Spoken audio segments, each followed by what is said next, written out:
many authors, and especially first-time authors, wonder why they need an outside publicist, right? What's the benefit of having someone who's not in-house at your publisher working on this campaign for you? Why would that be necessary? Doesn't the in-house publicist do all of this work anyway?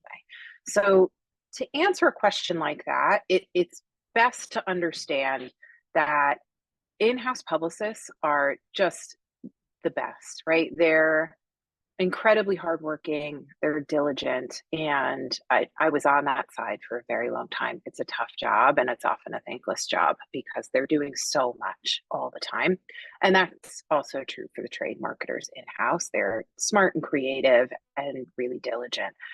The problem is with sheer volume, right? Those individual publicists and marketers in-house, they might very well, I can tell you from my experience, there were situations where I was working on 7 or 8 books each month.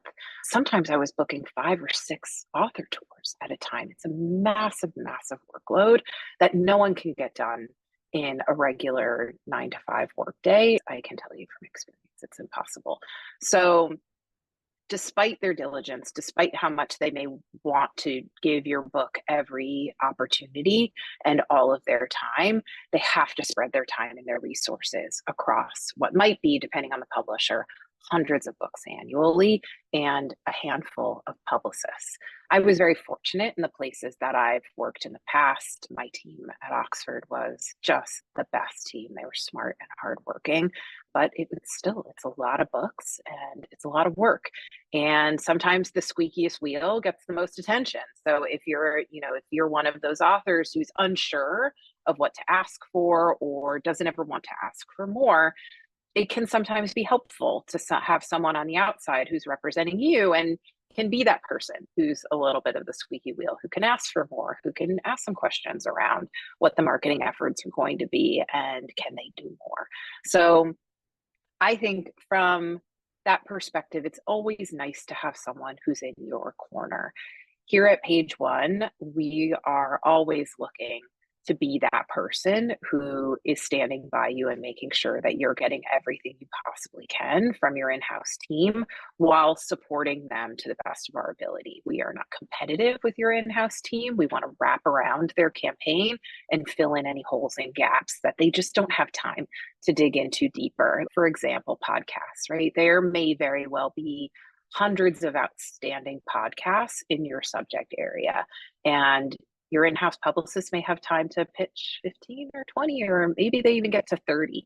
But to consider doing bespoke pitching and research for all of those podcasts in a way that makes sense, making sure that there's a significant audience that listens to that podcast, right? Do we want to do the podcast that only has 300 downloads a month, or do we want to do the podcast that has 30,000 or 300,000 downloads a month? Doing that more intensive research and making sure that each one of those programs is worth the time is just one space where we can delve a little bit deeper. Here at Page One, the publicists never have more than 1 book a month. So that's something that I'm very much committed to. It means that every single book gets a deep amount of attention from every one of those publicists. So they're never working on anything that will take away from another book as well. So there's never a competitive title that overlaps subject matter wise that we would think is in competition. So we'll never have 2 authors that are in the same space that might take each other's time in the media space. So that's something as well. A publisher may have 3 or 4 or 10 history books publishing in a season, or novels, new literary novels, debuts, or short stories, or whatever the subject matter might be. So here, each book is an individual, and we make sure that every book complements another on our list, as opposed to projects that compete with each other.